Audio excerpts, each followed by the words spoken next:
পরে নেবো পরে নেবো। কে দাও আমাকে ফুটিয়ে দাও তুলে মুখে ঢুকিয়ে দেবো নিজেদের হাতে তৈরি করা। বিরিয়ানি কেমন করে তুলছে দেখ।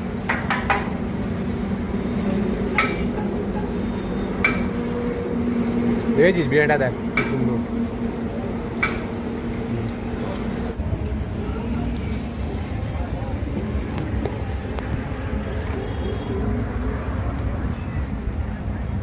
অনেক কিছু পাওয়া যায়। না না ট্রাক উল্টে গেছে বলছি।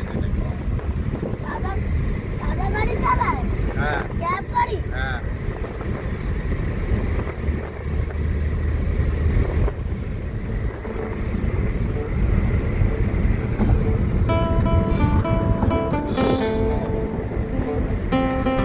একটা ছুটির দিন রবিবার, বৃষ্টি স্নাত সকালে ইচ্ছে হলো কলকাতা থেকে একটু দূরে কোথাও একটা হাইওয়ের ধারে কোনো ধাবাতে লাঞ্চ করব ফ্যামিলির সাথে। সেই মতো প্ল্যান করে বাড়ি থেকে বেরিয়ে পড়া, দক্ষিণেশ্বর হয়ে ডানকুনি টোল প্লাজা হয়ে দুর্গাপুর এক্সপ্রেস হাইওয়ে ধরলাম। দুর্গাপুর এক্সপ্রেস হাইওয়ে উপর একটা দারুণ ধাবা আছে, যার নাম আগে ছিল নবান্ন ধাবা, এখন এই ধাবাটা হয়েছে নতুন নামে লাবণ্য ধাবা। খুব সুন্দর ধাবা, বিশাল বড় জায়গা। আজকে আমাদের সানডের দিন ডেস্টিনেশন লাবণ্য ধাবা।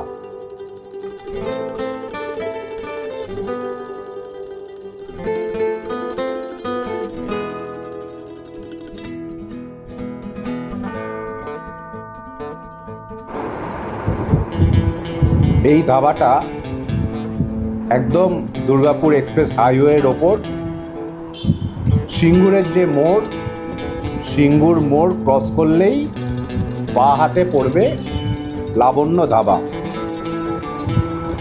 বিশাল বড় ধাবা, সামনে বিশাল পার্কিং এরিয়া। আমরা এর আগেও এখানে বহুবার এসেছি ব্রেকফাস্ট বা লাঞ্চ করতে। এখানে অনেকগুলো কাউন্টার আছে, সামনেই আইসক্রিম কাউন্টার, এটা মকটেল কাউন্টার, পাশে পানের দোকান, বাঁদিকে চায়ের দোকান। আমরা প্রথম তন্দুরি চা লাইফে এখানেই খেয়েছিলাম। এখানে তন্দুরি চাটা দারুণ,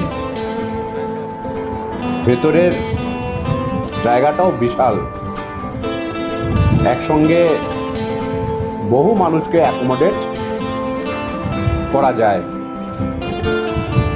এবং এই ধাবাটাতে লোকের ভিড়ও হয় খুব বেশি, কিন্তু খুব পরিষ্কার পরিচ্ছন্ন ধাবা, বিশাল বড় জায়গা, খাওয়া দাওয়ার মান অত্যন্ত ভালো, প্রাইস একদম কম নয় আবার খুব বেশিও নয়, মডারেট প্রাইস।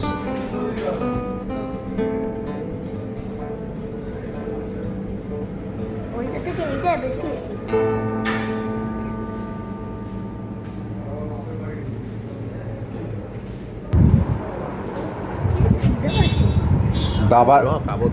ধাবার ভেতরেও বেশ কিছু সেপারেট রেস্টুরেন্ট আছে, আমরা তারই মধ্যে একটাতে এসেছি।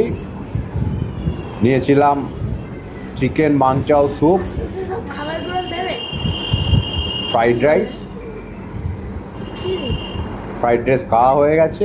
এর আগে ছিল একটা স্ট্রবেরি মিল্ক শেক।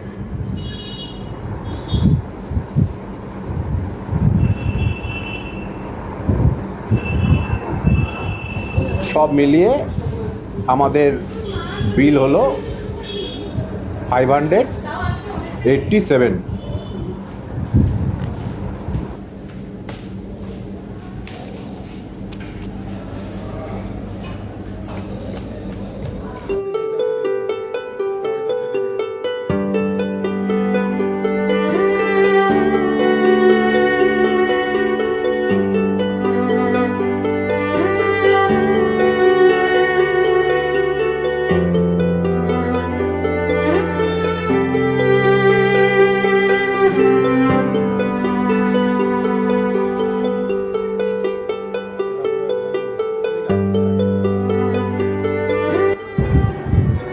ধাবাটা বিশাল এরিয়া নিয়ে, ভেতরে 3টে সেপারেট রেস্টুরেন্ট রয়েছে, আর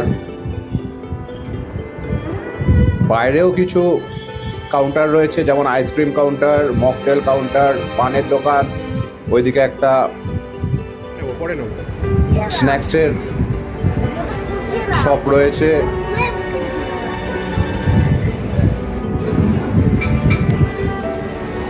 এখানকার আইসক্রিমগুলো দারুণ, 2টো স্কুপ আইসক্রিম,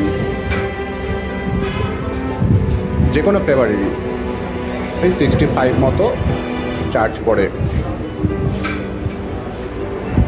পাশেই রয়েছে মকটেল কাউন্টার, বাঁ দিকে রয়েছে বিরিয়ানি কাউন্টার, ধোসা কাউন্টার এবং তন্দুরি চায়ের কাউন্টার। এখানে আপনারা সব রকম খাবার পাবেন। সকাল 7টায় খুলে যায়, রাত 11:30 অবধি ধাবা চালু থাকে। ভেজ, নন ভেজ, ধোসা, আলু পরোটা থেকে শুরু করে বিরিয়ানি, তন্দুরি, যে কোনো রকম চাইনিজ আইটেম, স্ন্যাক্সের দোকান, ice cream parlour, mocktail parlour, juice parlour, পানের দোকান, সব কিছু নিজেদের হাতে তৈরি করা। একই জায়গাতে আপনারা পেয়ে যাবেন, almost like a departmental store. Just সিঙ্গুরটা ক্রস করে এলেই বাহাতে পড়ে লাবণ্য ধাবা, দুর্গাপুর এক্সপ্রেসওয়ের ওপর। এটা বেস্ট অপশন ব্রেকফাস্ট, লাঞ্চ বা ডিনারের জন্য। আচ্ছা,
আজকের দিনটা এক কথায় দারুণ।